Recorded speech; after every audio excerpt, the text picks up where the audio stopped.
To what extent do you think the West, led by the U.S. in particular, will be able to acknowledge the global South's legitimate criticisms and genuinely respond to them without dismissing them as just another batch of Russian propaganda? Can the West truly engage these critiques from the global South? And if not, if it can't, why not?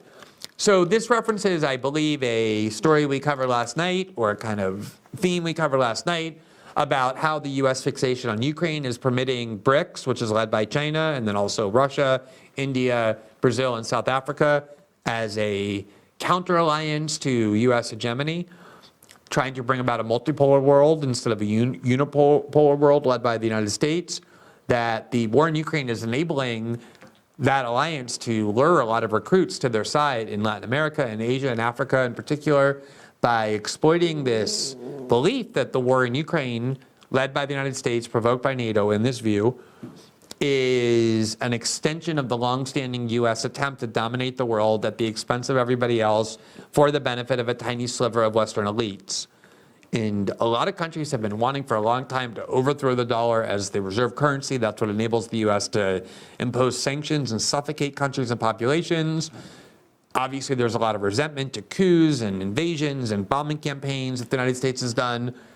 And this question, I guess, is geared toward asking whether there can be anything, whether there's anything that can be done to counteract that narrative. And the reason I don't think, and I do think it's amazing as well, we covered this last night, that right now, for example, there's a poll from The Economist in Niger, the country that is currently just suffering a military coup. Victoria Nuland flew there in an attempt to reinstall the overthrown government that was very much an ally of the West.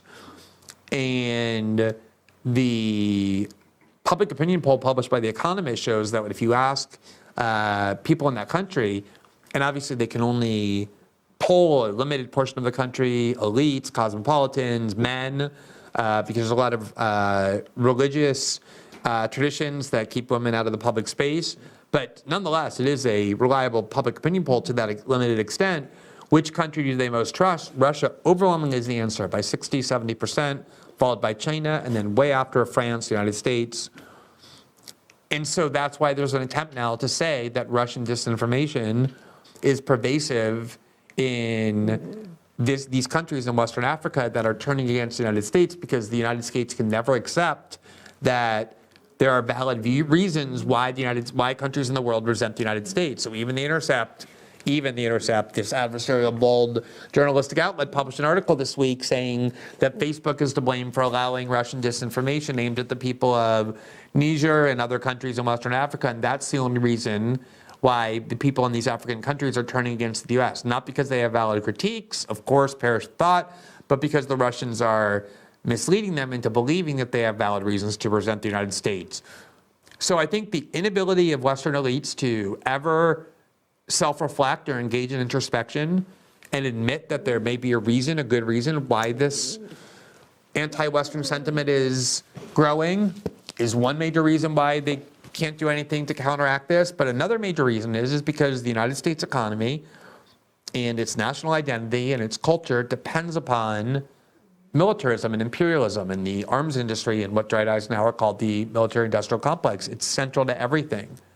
It's very difficult to see how the United States could simultaneously abandon those decades-old policy views about its place in the world and the tactics and methods used to ensure it and maintain it, and simultaneously preserve American hegemony. Our country is built around imperialism and militarism as keys to our economic prosperity, to the extent economic prosperity means the economic interests of this tiny number of elites. The reality is the American people as a whole suffer greatly. How can anyone justify sending more than $100 billion to Ukraine for this war at a time when Americans are suffering all kinds of declines in life expectancy even?